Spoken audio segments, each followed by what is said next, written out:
G'ijduvon tumanida ommaviy axborot vositalari vakillari ishtirokida press tur tashkil etilib, unda hududda ijtimoiy sohalarda amalga oshirilayotgan islohotlar, tadbirkorlik faoliyati hamda aholining turmush sharoitini yaxshilashga qaratilgan loyihalar bilan yaqindan tanishildi. Press turning dastlabki manzili tuman sog'liqni saqlash bo'limida tashkil etilgan gemodializ bo'limi bo'ldi. Jurnalistlar bu yerda bemorlar uchun yaratilgan zamonaviy sharoitlar, tibbiy xizmat ko'rsatish jarayonlari bilan tanishib, bemorlar hamda shifokorlar bilan suhbatlashdilar.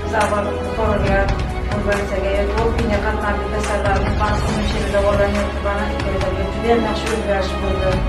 Apparatlari yangi, hamma joyi jihozlangan.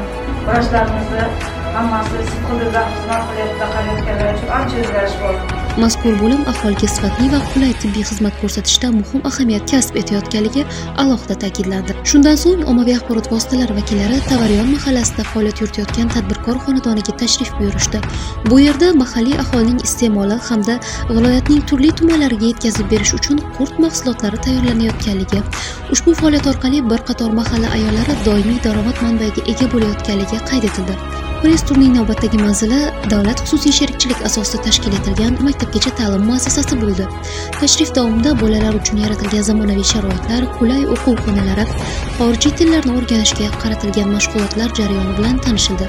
Ta'lim muassasasida kichkintoylarning har tomonlama rivojlanishi uchun yaratilgan imkoniyatlar e'tirof etildi.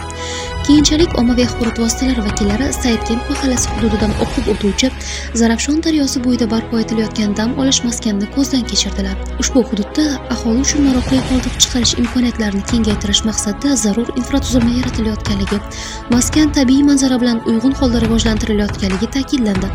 Press tur Taxtaxon mahallasida yakunlandi. Bu yerda aholiga ajratilgan tomorqa va yer maydonlarida olib borilayotgan dehqonchilik ishlari, issiqxonalarda sabzi hamda turli ko'chatlar yetishtirish jarayonlari bilan tanishildi. Mahalliy aholi tomonidan yer resurslaridan samarali foydalanilayotganligi, qishloq xo'jaligi mahsulotlarini yetishtirish hajmi oshib borayotganligi qayd etildi. Mazkur press tur davomida G'ijduvon tumanida sog'liqni saqlash, ta'lim, tadbirkorlik va qishloq xo'jaligi yo'nalishlarida amalga oshirilayotgan ishlar ommaviy axborot vositalari vakillariga namoyish etildi.